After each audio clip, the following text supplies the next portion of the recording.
নমস্কার, সবাই কেমন আছেন? আশা করি ভালো আছেন। আজকে আমরা যাচ্ছি পুরীতে। সি বিচে যখন নামবো, পুরীর বিচে, তখন আমরা শুনলাম ওখানে নাকি নতুন একটা এ বিচ বাবা কি হয়েছে, সেই হচ্ছে? পায়ে বিচটার ব্যথা নাম করছে গোল্ডেন বাবা? বিচ। তা বিচটা নাকি খুব এই তো সুন্দর, ফাঁকা এখনই আসলি, নির্জন এইটুকুতেই পায়ে জায়গা। ব্যথা করছে সেখানে বাবা। খুব সুন্দর জায়গা, সেখানে যাব বলে আমরা স্থির তাই তো করলাম। এইটুকু তো হেঁটে শেষমেশ আসলি তুই বেরিয়ে এতটা। পড়লাম সেই গোল্ডেন বিচ যাওয়ার উদ্দেশ্যে।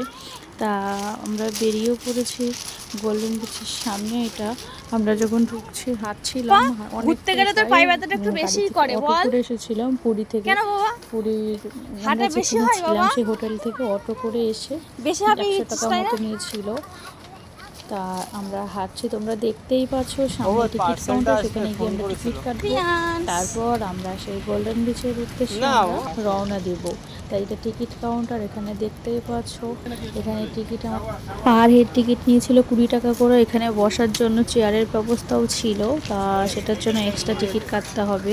আবার এখানে স্নান করার জন্য আলাদা, বিচে স্নান করার পরেও এখানে যদি তোমরা স্নান করতে চাও তাহলেও জামা কাপড় পরার ব্যবস্থাও আছে সেরকম। কিন্তু আমার ছেলে তো কোল থেকে নামছিল না, ও কোলে কোলেই ছিল। সে যাই হোক, ওর কোলেই থাকবে ঠিক করে নিয়েছি। খুব মাঝে মাঝে নামছিল, মাঝে মাঝে বেশিরভাগ টাইমই কোলে থাকছিল। তো যাই হোক, আমরা টিকিট কেটে নিয়ে আমরা বিচের ভিতরের দিকে চলে গেলাম।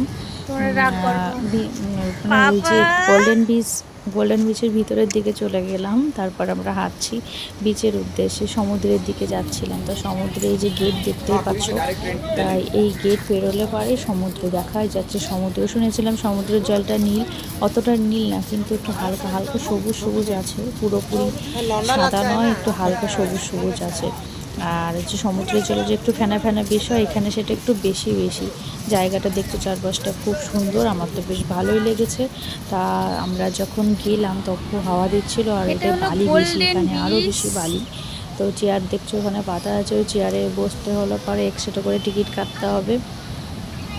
পার ঘন্টা 50 টাকা করে পার হেড। তা সমুদ্রে গিয়ে আমরা তারপর বিচে নেমে পড়লাম।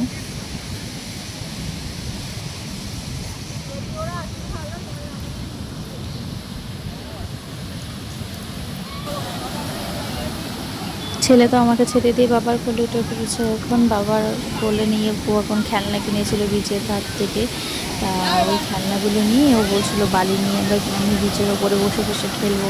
তা ও তাই করলো। শেষ পর্যন্ত ও বিচে বসে বসে বিচের ওপরে বসে বসে ওই বালি নিয়ে খেলছিল। ওরও খুব ভালো লাগছিল, বালি ঘাটতেও ছিল। আর ওর দাদা ছিল, ওর পিসির ছেলে। তা ওরা দুজন একসাথে, দুই ভাই খেলা করছিল, আর আমরা নেমেছিলাম। আমরা ফোনগুলো একটা ব্যাগেটের মধ্যে করে রেখে আমরা নেমেছিলাম।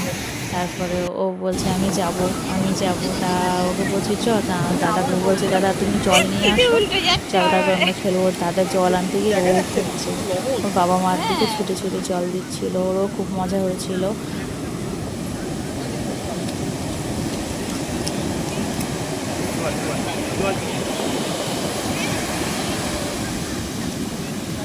এই বীজটা বেশ ফাঁকা, ভালোই লাগেছিল, খারাপ লাগেনি।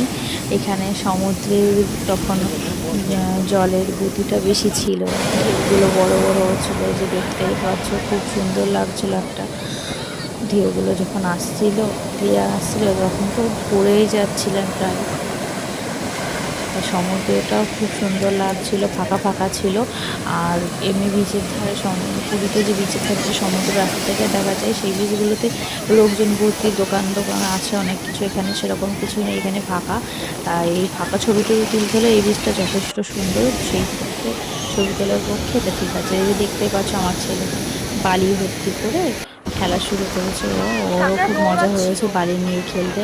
ও বলছিল যে আমি এখানেই বালি নিয়ে খেলি।